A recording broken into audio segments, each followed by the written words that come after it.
Oke. Alin, kemarin PLP di mana, Alin? Di Man 5 Cirebon. Dekat sama rumah berarti. Dekat-dekat sama rumah. Lagi free kan sekarang, aku izin wawancara ya. Boleh, Nunu. Oke. Nih, menurut kamu, pendapat kamu tentang regulasi emosi selama PLP itu penting nggak? Buat aku regulasi emosi itu penting banget karena dapat membantu kita untuk mengelola keadaan di kelas. Oke. Nah, perasaan kamu gimana sih pas pertama kali ngajar di kelas? Pertama kali yang pasti bingung banget karena kita nggak tahu karakter masing-masing siswa tuh kayak gimana. Jadinya tuh apa ya? Adaptasi dulu.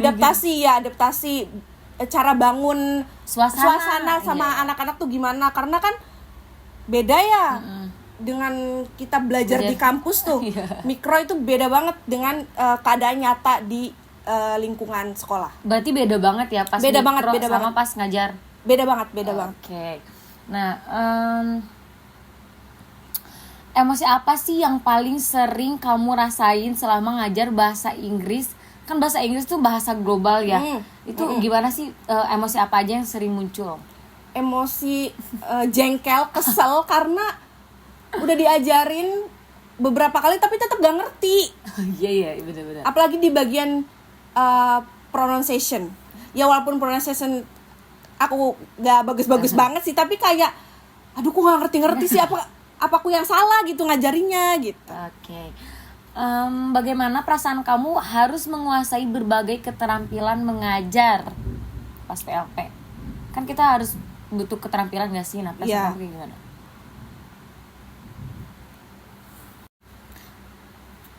Nah, aku mau nanya nih, gimana sih perasaan kamu harus menguasai berbagai keterampilan mengajar langsung selama PLP gitu, keterampilan mengajar? Bingung, karena apa ya, kita harus bisa gitu tuh, semua keterampilan di kelas kita harus bisa, karena biar anak-anak tuh seneng gitu belajar sama kita. Betul. Gitu. Oke. Nah, dalam situasi apa sih kamu ngerasa kesulitan untuk ngatur emosi kamu? Kamu tuh ngerasa sulit ngatur emosi itu pas apa? Misal pas muridnya nggak bisa diem kah? Iya, pas muridnya nggak bisa diem, banyak omong dan nggak mau belajar. Oke. Maunya cuma storytelling aja. Oke, maunya main-main aja. Maunya main-main aja. Oke. Gimana sih kamu? Nah, kan kamu tadi merasa kesulitan nih pas di situ. Gimana sih kamu mengekspresikan emosi kamu yang sulit dikontrol pas ngajar? Aku kalau udah kesel bisanya cuma diem dulu biar mereka udah ribut. Terus aku bilang kayak udah ada yang mau ngobrol lagi nggak gitu. Oke. Ada nggak sih pengalaman kamu di masa lalu yang mempengaruhi emosi kamu pas ngajar sekarang?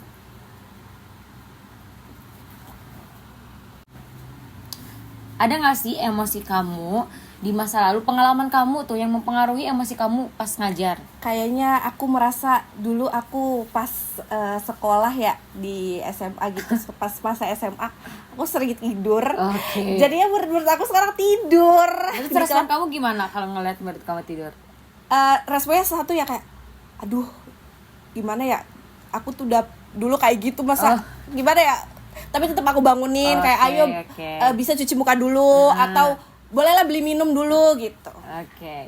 Nah, selama kamu ngajar gimana sih emosi membentuk karakter kamu? Jadi lebih sabar. Oke. Banget sabar ya. Sabar dan gimana ya? Ya udahlah gitu. Ikutin aja dulu lah gitu.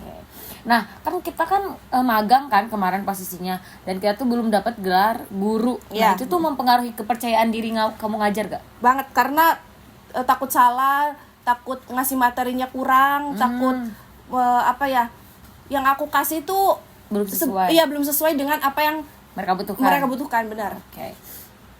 Nah,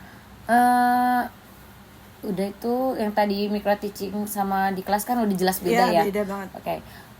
Bisa nggak sih kamu ceritain perasaan kamu pas dari awal mulai bikin RPP, pelaksanaan pembelajarannya sampai selesai PLP, bisa nggak kamu ceritain? Nah, jujur aku nggak bikin RPP karena itu udah disediain dari sekolah, dari guru pamongnya, karena ini RPP-nya udah ada, tinggal ngelanjutin lah ibaratnya ini terus udah dikasih tahu juga materinya tuh, kamu materinya dapatnya bab apa dan bab berapa di bagian mana. Terus sebenarnya seneng ngajar tuh seneng karena pengalaman baru, terus jadi lebih tahu gitu. Ternyata kalau jadi guru tuh capek banget. Kita setiap malam belajar dulu apa yang mau diajarin, belajar dulu. Terus kalau semisal nih pernah ada ketika murid nanya artinya, kadang kita nggak tahu, terus kita oh iya Miss lupa apa ya, coba kamu cari lagi deh, sambil Miss juga cari lagi, kadang kayak gitu. Oke. Terus gimana sih cara kamu mengevaluasi pengalaman emosi kamu selama PLP? Menurut kamu emosi mana yang paling berpengaruh terhadap proses mengajar? Emosinya paling pengaruh emosi rasa kesel. Itu ngaruh banget ya? Ngaruh banget karena itu dapat buat mood jadi turun kalau udah kesel. Oke. Apa yang kamu rasakan ketika sedang menilai apakah pembelajaran yang dilakukan sudah efektif atau belum? Apa yang kamu rasain nih pas kamu lagi nilai? Deg-degan kah atau deg-degan gimana? Karena takut nilainya anak-anak tuh pada rendah. Ngerti gak sih? Jadi kayak ke kitanya jadi ngerasa salah ya. Materi yang aku kasih Udah sesuai. salah tak, kurang tak gitu. Oke.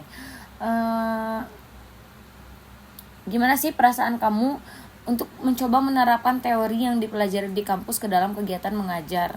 Teorinya cukup sulit karena kan beda dengan, karena kita kalau di kampus kan kita dikasihnya kayak cobanya sama teman-teman, jadi nggak perlu kita bisa briefing dulu. Kalau sama murid kan nggak bisa, gitulah intinya.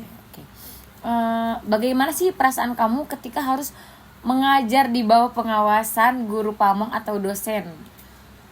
Apa itu mempengaruhi emosi kamu nggak pas ngajar? Enggak, karena guru pamong aku nggak nuntut apa-apa. Yang penting mbaknya ngajar, terus murid-muridnya paham, udah sih.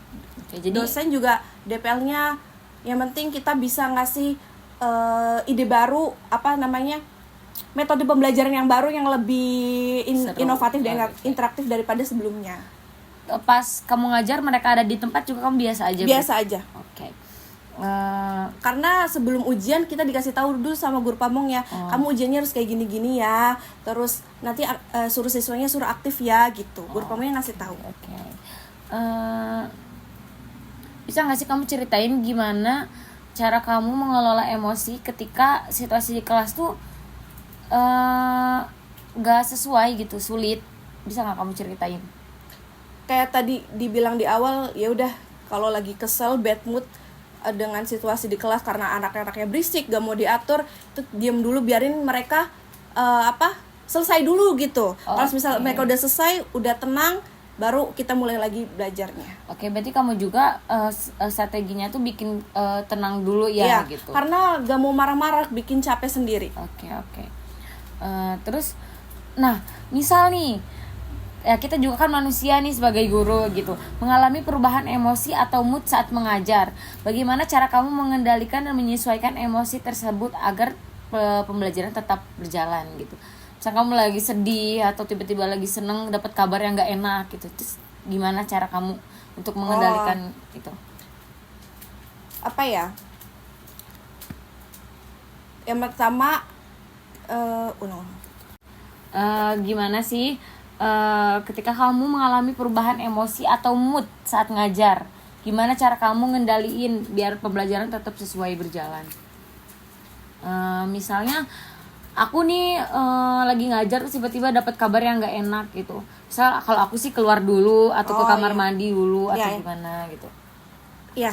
Kalau kamu sama gimana? Keluar dulu kamar mandi, selesain dulu kabar itu, habis itu balik lagi nenangin diri karena mau gimana pun kita punya tanggung jawab untuk tetap ngajar gitu. Berarti seberusaha mungkin kamu balikin mood kamu dulu. Yang penting minum kopi. Oke, kopi ya kalau kamu berarti. Oke, kopi. Terus nah gimana sih kamu mengelola perasaan kamu agar tetap bisa menilai pembelajaran secara objektif ketika emosi kamu sedang tidak stabil? Maksudnya tuh gimana sih, kan kamu cara nilai kamu ke murid saat emosi kamu tuh nggak stabil gitu, kamu bisa nggak menilai murid? Nggak bisa berarti? Bisa. Oke, kamu harus tetap nunggu tenang karena kalau misal kita lagi emosi terus takut ada keluar kata-kata yang tidak pantas diucapkan gitu loh. Terus takut gak objektif juga Takut ya? gak objektif, takut ya pokoknya jadi guru tuh benar-benar harus hati-hati karena menjadi apa ya, role model lah istilahnya. Oke. Nah, apa yang kamu lakukan untuk mengatur emosi pas pembelajaran siswa tuh nggak sesuai nih, hasil pembelajaran siswa tuh nggak sesuai? Ngatur emosi pas Tahu kalau pas misalkan tahu kalau hasilnya tuh nggak sesuai. Nah, gimana ya? Bilang ke Pamong. Oke, Kalau bilang ke Pamong. Iya Miss, gimana nih? Ini hasil belajarnya nilainya nggak sesuai, rendah gitu. Oke. Nah, terakhir deh, gimana sih cara kamu memperkuat emosi yang baik dan mengurangi emosi yang kurang baik? Ngerti nggak maksudnya? Nggak ngerti. Ya, Coba. maksudnya gimana sih cara kamu agar tetap ada di emosi yang baik dan jauh dari emosi yang kurang baik gitu? Cara kamu gimana? Kan misalkan kayak tadi, sebagian kecilnya kan kamu misalkan minum kopi kayak gitu. Nah, ada lagi nggak cara lain? Cara lain ya itu, pokoknya yang penting nunggu hati tenang dulu intinya mah. Nah, Selain ya dengan cara diem dulu pokoknya, karena ya itu takut keluar yang gak enak ya, keluar Mas? gak enak, karena kalau udah emosi atau bad mood kan kata-katanya jadi keluarnya kurang enak gitu. Oke, berarti kamu menenangkan diri dulu, minum kopi Atau enggak curhat curhat ke teman PLP. Oke. Ini kelasnya tadi kayak gini banget sih gitu. Oke. Makasih ya, mohon maaf ganggu waktunya, Lin. Oke, jawaban kamu benar-benar sangat ngebantu buat penelitian aku.